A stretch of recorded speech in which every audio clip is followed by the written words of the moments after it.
겉으로 보면 돈이 안 들어가는 투자처럼 보일 수 있어요. 근데 이건 굉장히 위험한 착시입니다. 안녕하세요, 고종훈입니다. 오늘은 전세가율 높은 집 경매로 들어가도 될까요? 라는 주제로 영상 찍고 내용 이야기 해보도록 하겠습니다. 최근에 강남, 송파, 용산 집값이 몇 개월 사이에 몇 억씩 오르고 있죠. 엄청나게 오르고 있는데 전세가율은 30%대까지 떨어졌다는 이야기들을 들어보셨을 거예요. 반대로 지방 쪽을 보면 전세가율이라는 게 80에서 90%인 곳들도 꽤 많아요. 그래서 이런 질문들을 많이 받습니다. 전세가율이 높은 집은 더 안전한 거 아닌가요? 경매로는 오히려 지방이 더 좋은 거 아니에요? 라는 질문들을 많이 받는데 경매 투자자 입장에서 좀 현실적으로 한번 풀어보면 좋을 것 같고, 이 문제들을 전세가율이라는 건 정말 중요한 지표가 맞는데요. 여기서 어떻게 쓰느냐에 따라서 무기가 될 수가 있고 함정도 될 수가 있습니다. 자, 심플하게 얘기를 하면 전세가율이 뭔지를 먼저 알아야 되겠죠. 1억짜리 집에 전세가 8천만 원에 들어가져 있어요. 그럼 이건 전세가율이 80%입니다. 9천만 원이 들어가져 있으면 몇 프로예요? 90%가 전세가율이 될 수가 있는 거예요. 그리고 또 한번 해석을 꽈서 생각을 해보면 전세가율이 높다는 건 사려고 하는 사람보다 살려고 하는 사람들이 많다는 뜻이죠.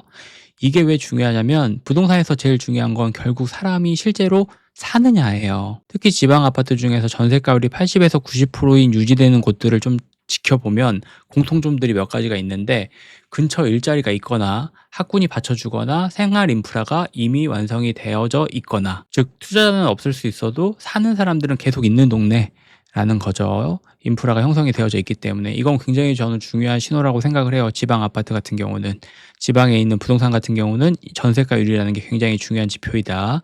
그리고 이제 경매로 접근을 해보면 경매는 뭐죠? 싸게 사는 겁니다.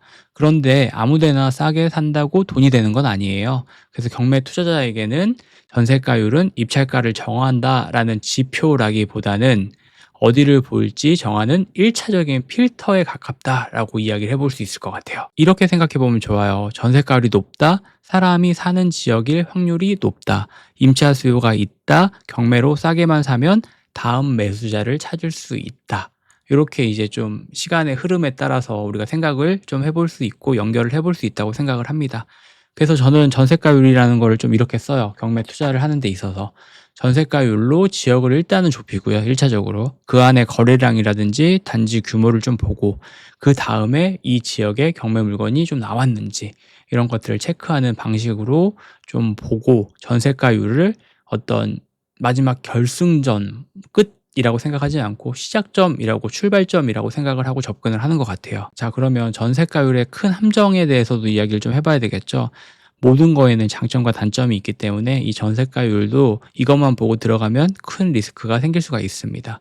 전세가율이 높다고 생각하면 다 좋다라고 생각할 수는 있어요. 하지만 다 그런 건 아닙니다.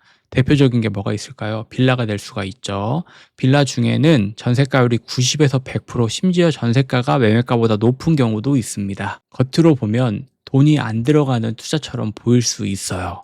근데 이건 굉장히 위험한 착시입니다. 왜냐하면 전세 수요는 살고 싶어 들어온 수요가 아니라 어쩔 수 없이 들어온 수요일 가능성도 있다는 거죠. 매수 수요는 거의 없고 황금성은 낮고 대출도 어렵고, 여기에 역전세가 한 번이라도 오면 바로 문제가 되는 겁니다. 내가 아무리 경매로 싸게 사도 경매 투자자에게 제일 무서운 건 뭐냐면 싸게 못 사는 게 아니라 못 파는 거예요. 황금성이 좋아야 돼요. 어떤 물건, 경매라는 것 자체는 남들이 좀 싫어하는 물건을 어떻게든 싸게 사서 그 중간에 차익을 남기는 구조이기 때문에 이 싸게 사는 게 제일 중요하지만 누군가한테는 팔아야지 이 황금성을 유지를 시킬 수가 있잖아요. 근데 내가 아무리 싸게 샀다라고 해도 사줄 사람이 없다라고 하면 이 황금성에 대한 부분이 문제가 생길 수가 있죠. 그러면 여기에서 빠져나오지 못하고 묶일 수 있는 투자가 저는 또 경매라고도 생각을 합니다. 그러면 아파트만 하면 되겠네요 라고 얘기하시는 분들이 있는데, 역전세는 아파트도 예외가 아닙니다. 여기에서 또 하나 많이들 착각하는 게 있는데, 역전세는 빌라만 위험한 거 아닌가요? 아파트는 뭐 역전세 없는 거 아닌가요? 얘기하실 수는 있는데 아닙니다. 아파트도 충분히 옵니다. 입주 물량이 몰리거나 지역 경기가 안 좋거나, 그리고 인구가 빠질 때 전세는 언제든지 흔들릴 수 있어요. 그래서 전세가율만 볼 때 이 숫자 하나만 보면 안 됩니다. 반드시 같이 봐야 되는 것들이 있는데 전세 거래량, 신규 전세가 형성이 또 되고 있는지, 거래가 진행이 되고 있는지, 그리고 계약갱신 비중이 어떤지도 좀 보시면 좋습니다. 살고 있는 사람들이 계속 살아간다? 그럼 이 지역에 어느 정도 만족을 하는 거고, 그 만족하는 사람들이 많이 있다라고 하면 내가 경매로 싸게 사서 이 집을 전세를 주거나 아니면 빠르게 매도를 하는 그 관점에서는 충분히 매력적으로 보일 수 있는 지역이 될 수가 있는 거죠. 전세가율이 높은데 거래가 멈춰 있는 지역들도 있어요.